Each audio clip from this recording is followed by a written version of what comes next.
Sanibona Dumelang Abusheng Ninjani. My name is Umpumelelo wakamshengo Shabala Lukaku Tongalamafusu Mafusa Mhlophe Officer Nakuba Kuyena.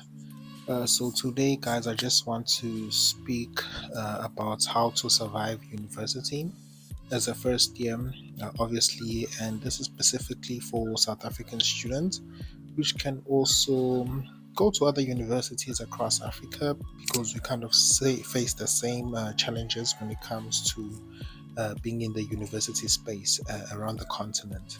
So, this is just how to financially prepare yourself.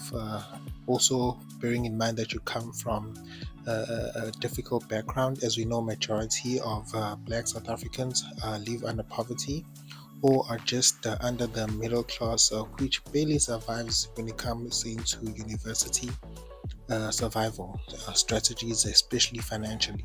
So, these are just some of the things I used to do, especially when it comes to making money for myself while I was a student. And obviously, I studied at UKZN, which is in Durban, CBD, and that's where I was born and grew up in. But then, yeah, so this is just some of the tips of how you can make money.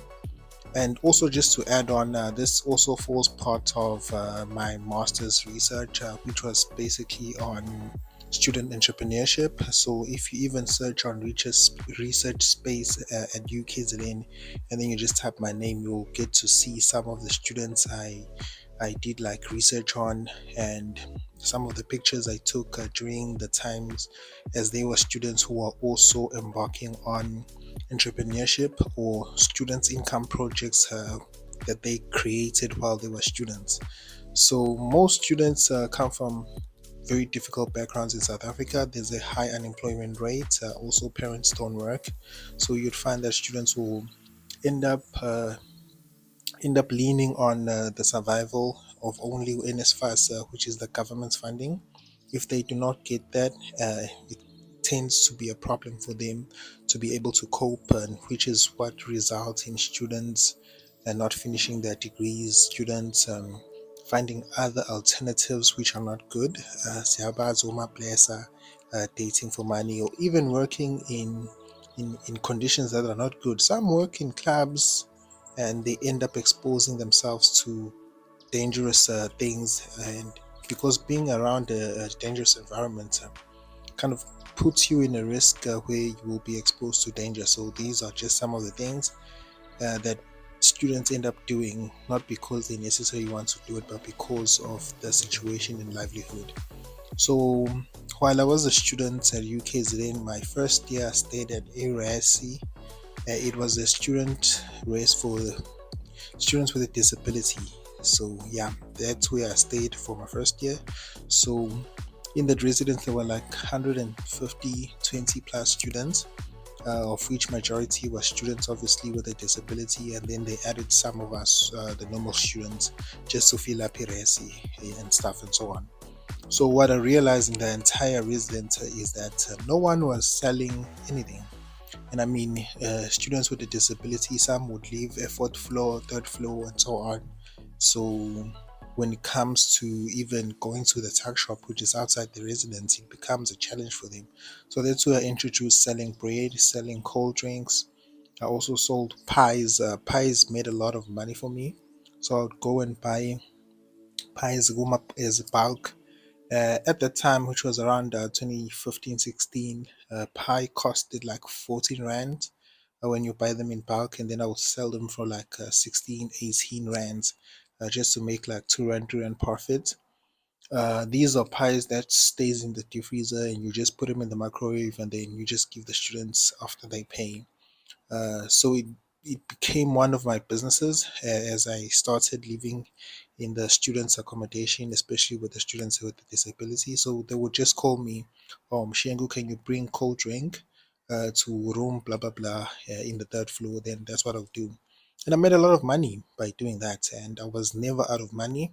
I always had money to an extent that I basically never asked for any money at home. They would just give me because probably they were feeling guilty. Lumfana lo, how is he living alone without thinking?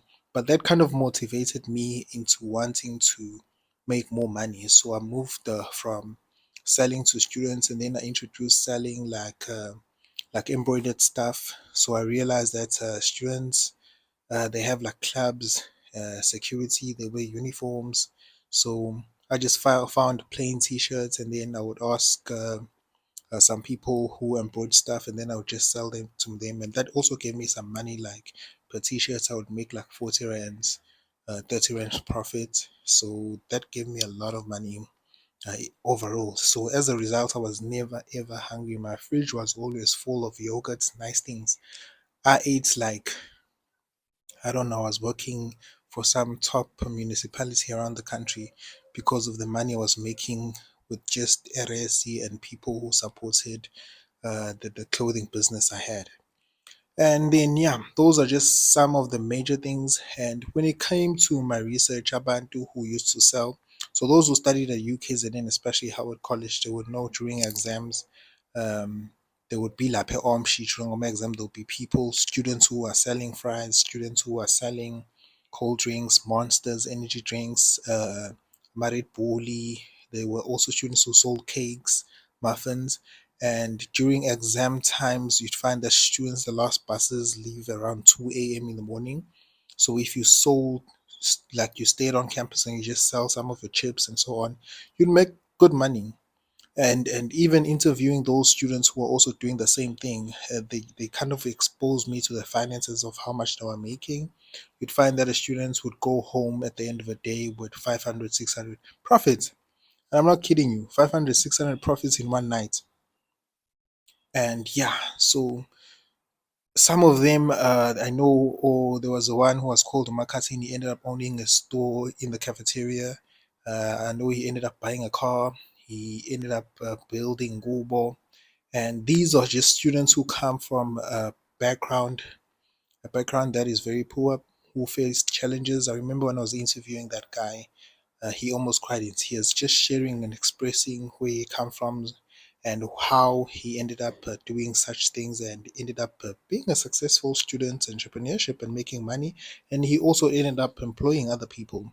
Abanya, they sold perfumes. I remember there's some who were selling perfumes, also bought a car later on using the same money. There's also others who were into photography, and the other one had a YouTube channel.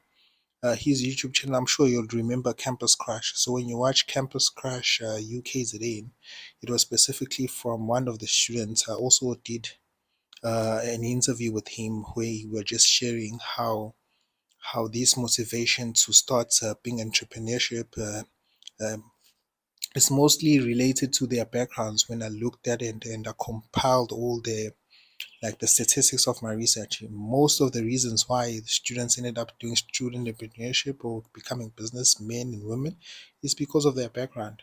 But in turn, they would build homes, they would buy cars, they would have assets, they would put food on the table. Some would create employment, which is a high issue in South Africa. So this is just something, especially for first years.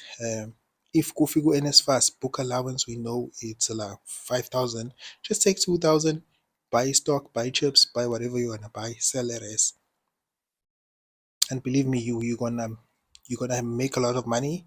And just try and balance that with your studies so that uzopasa degree upase nakwimali. So thank you very much. This is just one of the tips I'm giving you guys, as when you are going to university and you know ukuthi uphuma ekhaya elinjani, and you basically gonna be on your own in the big cities. So this is just some of the advice, some of the things you might sell, and how much people have made before doing the same thing, who are students just like you. So yeah, please remember, I am not a financial advisor. I'm not registered with anything. So this is just some of my advice based on the experiences I had basically when I was in university, and also what I've learned amongst the university students who decided to start the business line in order to survive and in order to fend for themselves. Thank you very much. Do remember to like, subscribe, and do watch other videos where I embark on developing student minds, developing the youth of South Africa to better progress our country. Thank you very much. Take care.